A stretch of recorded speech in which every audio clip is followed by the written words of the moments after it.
היא שעה די קשה, קצת אחרי ארוחת צהריים, אני מניח שרובכם מפגשים על שנץ, אז אני אעשה מאמץ להשאיר את זה מעניין, במיוחד כשאדיר מילר עולה אחריו. אז... להחזיק אותו? אוקיי.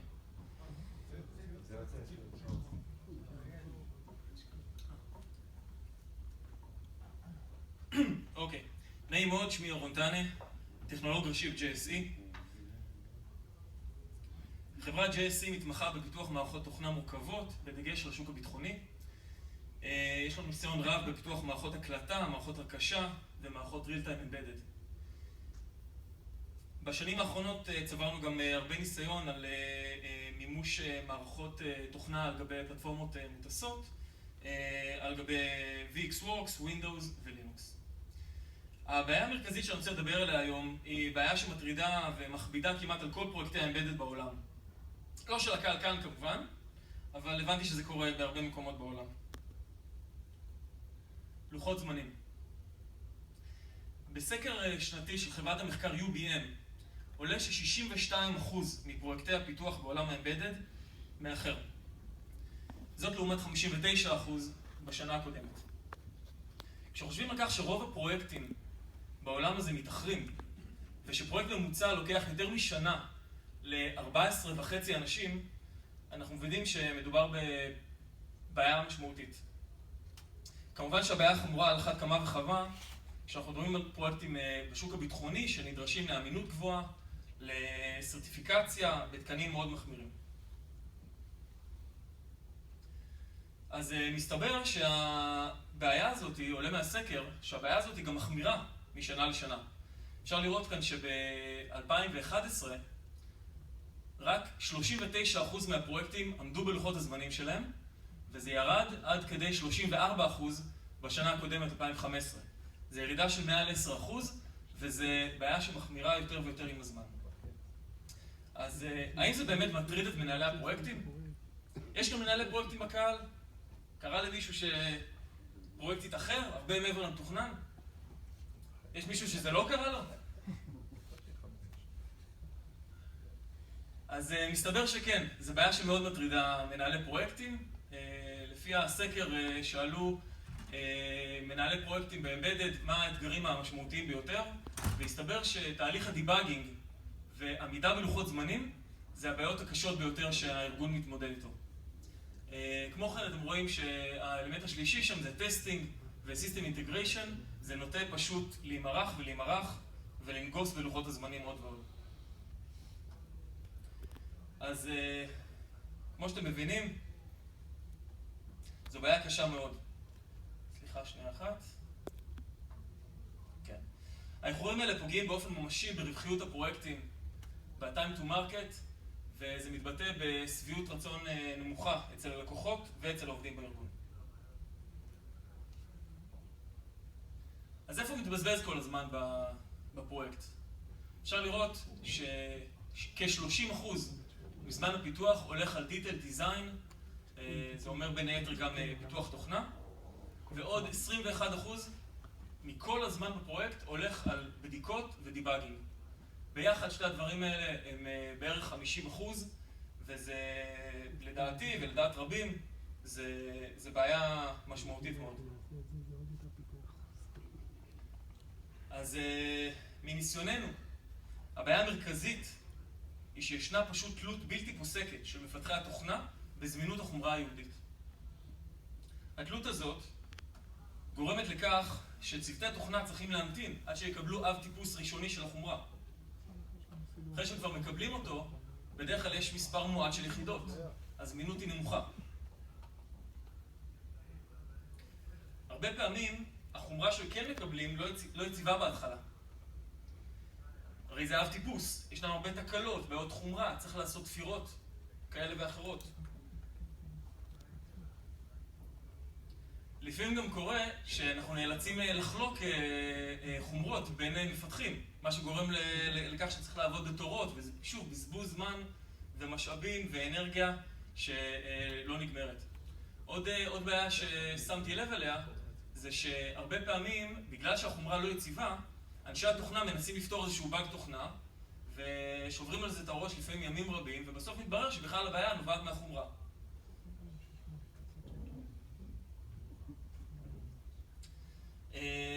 שוב, עוד אחת הבעיות זה לעבוד על החומרה, זה לוקח זמן, זה מסורבל.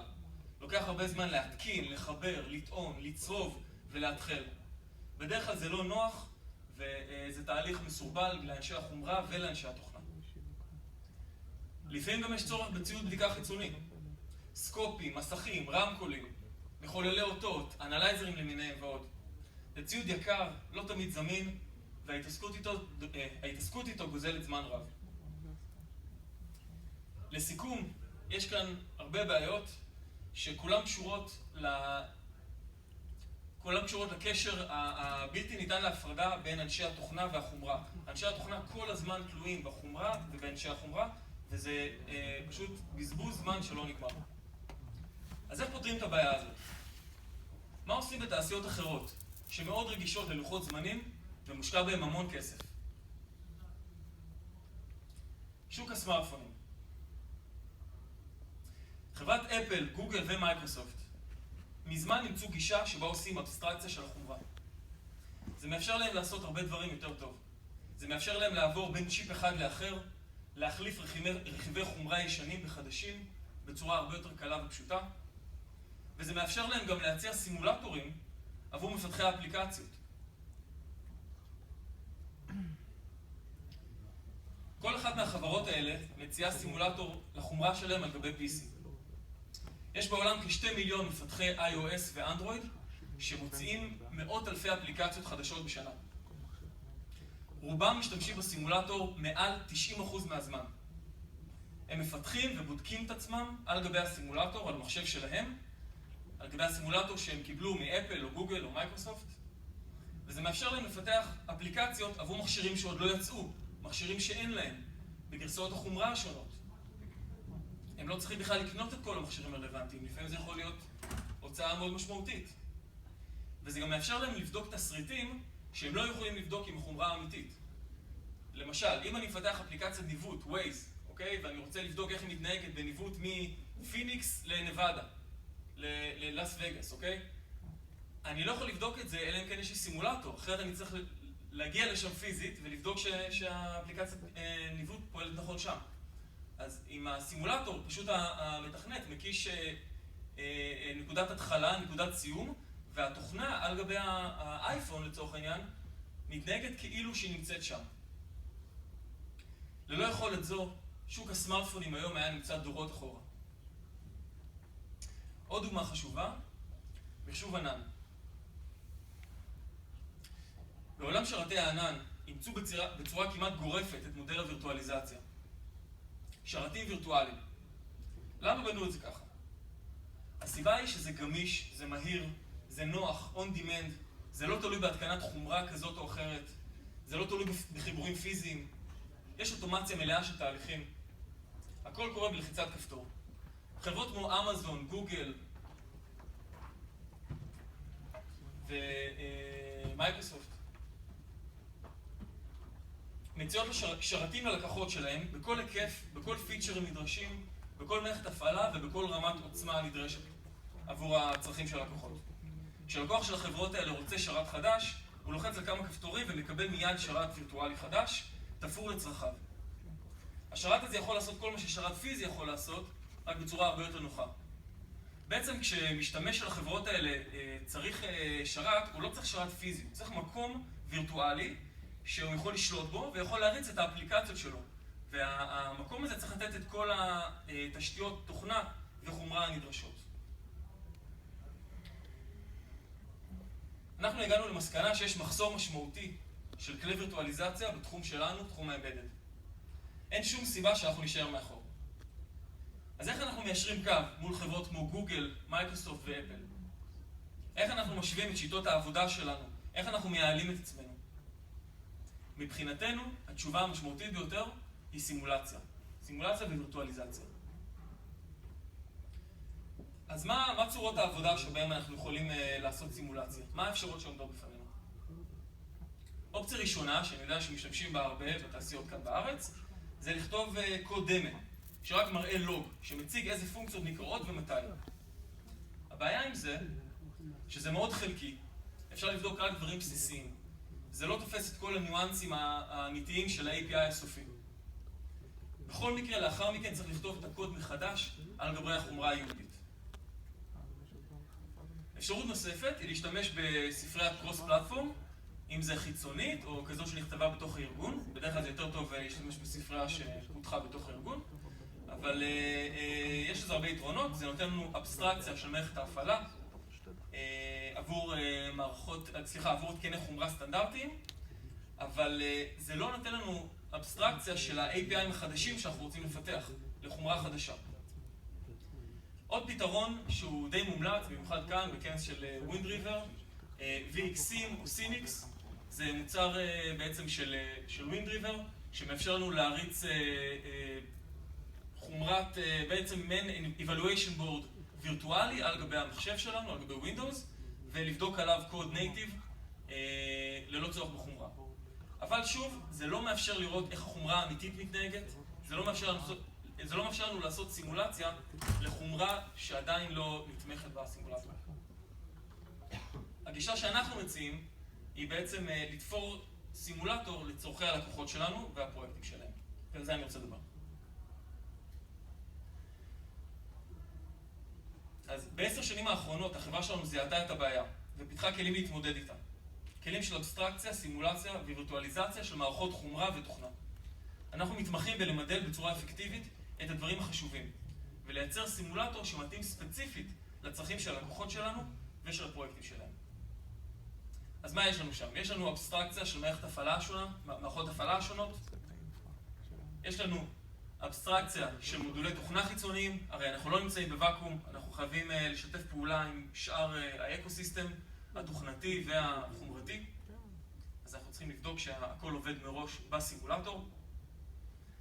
יש לנו אבסטרקציה של חומרה עצמה והפרמוור, ה-FPGA למיניהם, ויש לנו אבסטרקציה גם של הציוד בדיקות החיצוני, שאנחנו בדרך כלל תלויים בו. וחשוב גם שכל הסיפור הזה ייראה טוב ביחד. אז מימוש חומרה יהודית בסביבה וירטואלית על גבי Windows מאפשר לכתוב קוד קרוס פלטפורם שרץ ומתנהג באותה צורה בדיוק על הסימולטור וגם על החומרה היהודית. אז איך זה בנוי בעצם?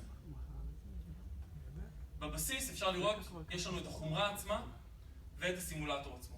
הסימולטור מאפשר לנו גם לראות את התקני החומרה החיצוניים, כמו מסך, יציאות וכניסות וידאו, אודיו, שרתים שונים למיניהם, תקשורות, קבצים וכו'. מעליהם יש את שכבת האבסטרקציה, היא מחולקת לשתיים, ל-Hardware Abstraction Layer או HAL, וה-OSAL שמסמלץ את מערכת ההפעלה. הדרייברים שמפותחים עבור החומרה הם בעצם חלק מה-HAL. השכבה הזאת היא בעצם באה להפריד בין החומרה ומערכת ההפעלה לבין האפליקציות שנמצאות למעלה. ומעל יש לנו את האפליקציות עצמן, ספריות התוכנה, אם הן חלק קיימות, חלק אנחנו מפתחים כחלק מהפרויקט, וכל הדבר הזה מתנהג ביחד בצורה כזאת שהאפליקציות והספריות למעלה בכלל לא יודעות, לא אמורות לדעת, אם הן רצות בסימולטור או בחומרה אמיתית. כמובן שהאפליקציות למעלה יכולות לכלול כל דבר, כמו אפליקציות ATP, ביט, מבדקים, הדגמות למיניהם וכו'. אז איזה יתרונות נוספים יש לכתיבת קוד בסביבת הסימולטור?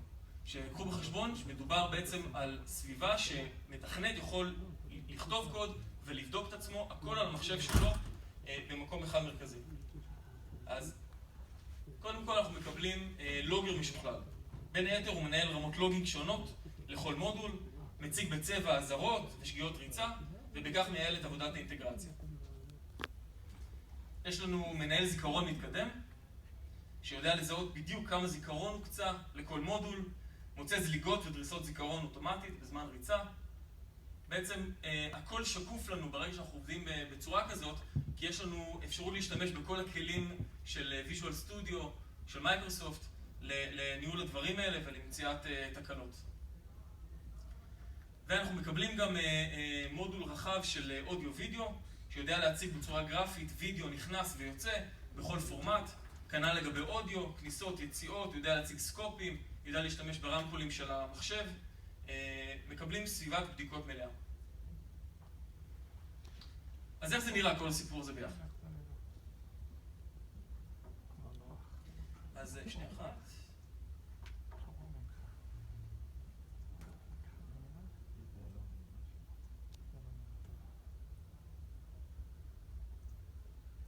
סליחה. בצד ימין אפשר לראות את המסך של הלוגים. אנחנו רואים כאן שכל שורה בעצם זה הודעה שיצאה מהאפליקציה. שורות צהובות משמען warning, ירוקות אומר שתהליך גדול מסתיים או מתחיל. לכל שורה אפשר לראות מאיזה טסק יצאה, מאיזה מודול, מאיזה שם פונקציה. אני יכול לפלטר את הלוגים לפי מודולים שמעניינים אותי כרגע, לשמור לקובץ וכו'. בדאבל קליק על שורה, המערכת מקפיצה אותי ישירות למקום הנכון בקוד שממנו יצאה השורה הזאת, ושוב, זה מאוד יעיל וחוסך זמן בעבודת הפיתוח ודיבאג. למעלה אפשר לראות, יש כפתורים שמפנים אותי לקבלת אינפורמציה נוספת על כל אחד מתתי המערכות, תקשורות, קבצים, קונפיגורציה וכו'. בצד שמאל אפשר לראות את המצב העדכני של כל אחד מתתי המערכות האלה. עכשיו, אם אני רוצה להפעיל איזושהי אפליקציית הדגמה, יש לי כאן מסך של כל האפליקציות שהגדרתי במערכת. בדאבל קליק אני מפעיל או מכבה כל אחת מהאפליקציות האלה, ואני יכול גם להריץ כמה בו זמנית.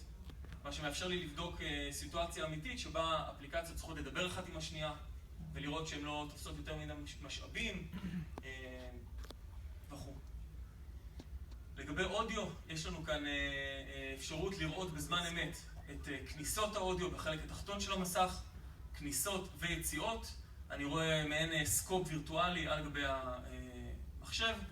אני רואה גם את נתוני הקצב, או כל נתון בעצם שמעניין אותי לראות בנוסף. אני גם כמובן שומע את זה בו זמנית ברמקולים של המחשב. כנ"ל לגבי וידאו, אפשר לראות כאן בדוגמה בחלק התחתון את כל כניסות הוידאו של המערכת, בחלק העליון את יציאות הוידאו. אני יכול לראות את כל המטה-דאטה הרלוונטי ליציאות וכניסות השונות. דאבל קליק על חלון מראה לי את זה מסך מלא, מאפשר לי לראות את כל הפרטים הקטנים והחשובים. אם אנחנו צריכים גרפיקה קצת יותר מתקדמת, כמו תלת ממד, OpenGL, אז גם הסימולטור שלנו נותן תמיכה מלאה.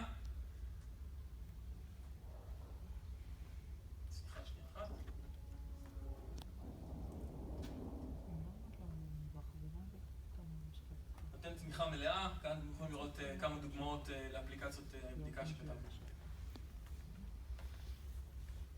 אוקיי, אז מה היתרונות לארגון? אני חושב שהם מאוד ברורים, אבל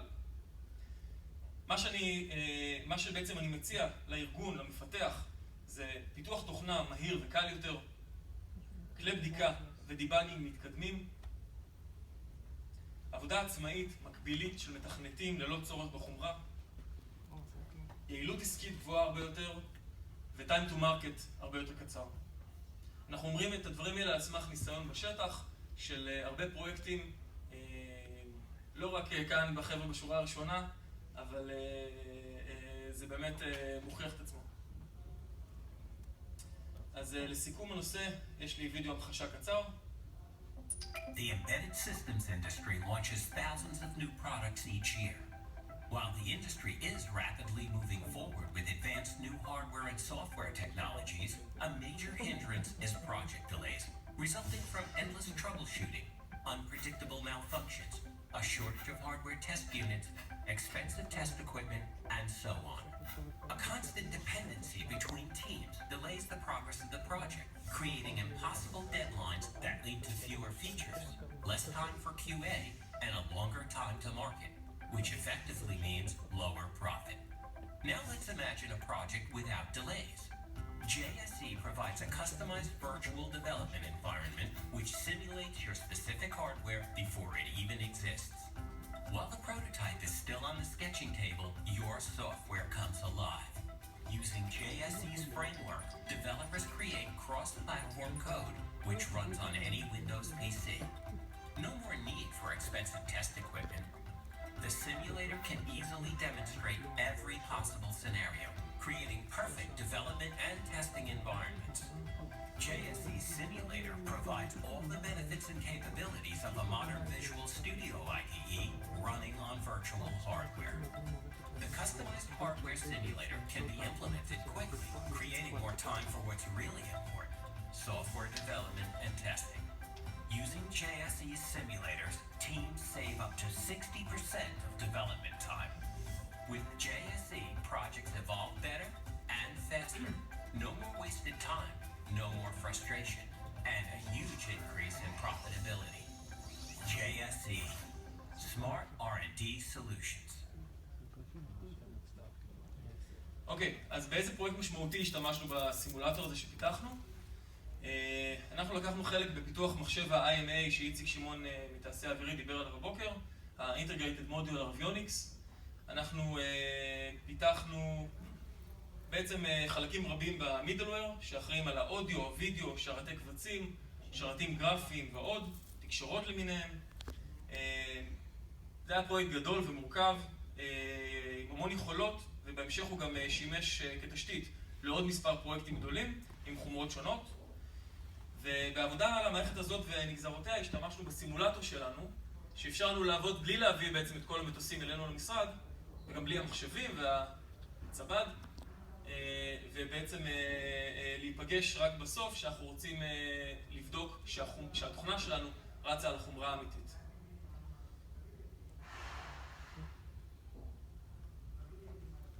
אז לסיום, איך אנחנו מתקדמים מכאן?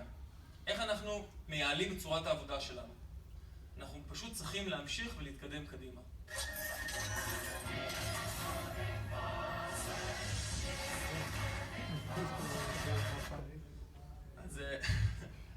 אז לוחשים לי באוזניה שאדיר מילר יתעכב עדיין, חכו להרצאה הבאה. בכל מקרה אותי תוכלו למצוא בדוכן, אשמח לענות לכל שאלה ולהכיר. תודה רבה. שאלות?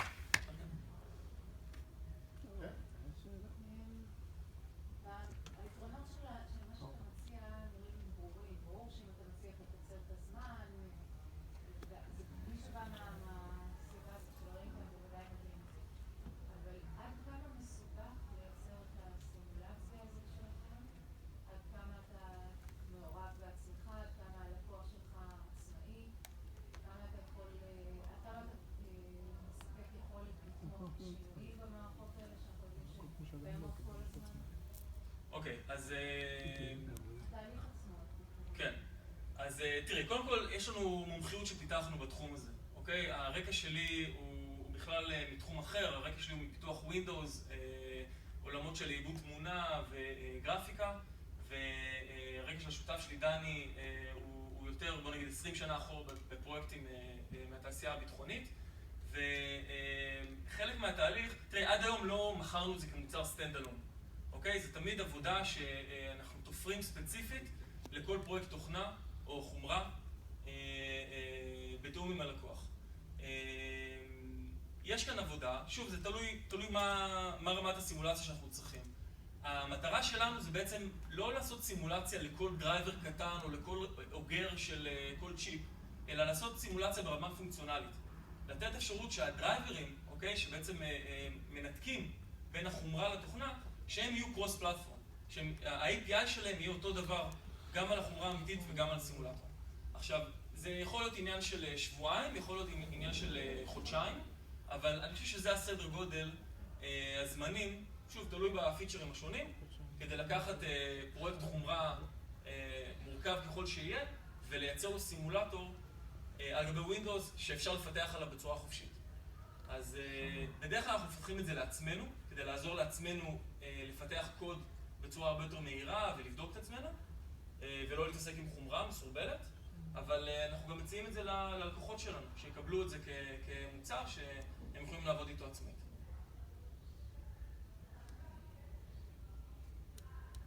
כן. מה השוני בין ויצרוק סימולטור שיש לך היום? אוקיי, אז ממה שאני מבין, VxWorks סימולטור נותן לנו איזשהו main evaluation board וירטואלי של plain vanilla VxWorks שרץ על המחשב שלי, אבל הוא לא מאפשר לי לבדוק חומרות ספציפיות שיש לי בפרויקט שלי.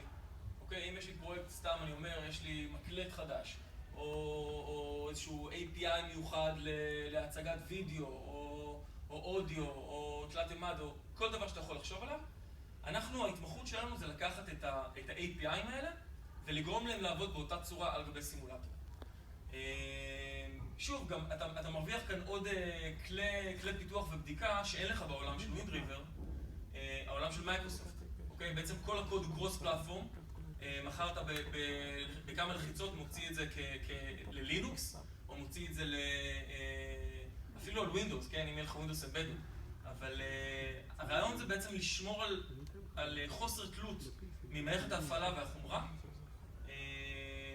VXים, אתה צריך לכתוב עדיין נייטיב VxWorks.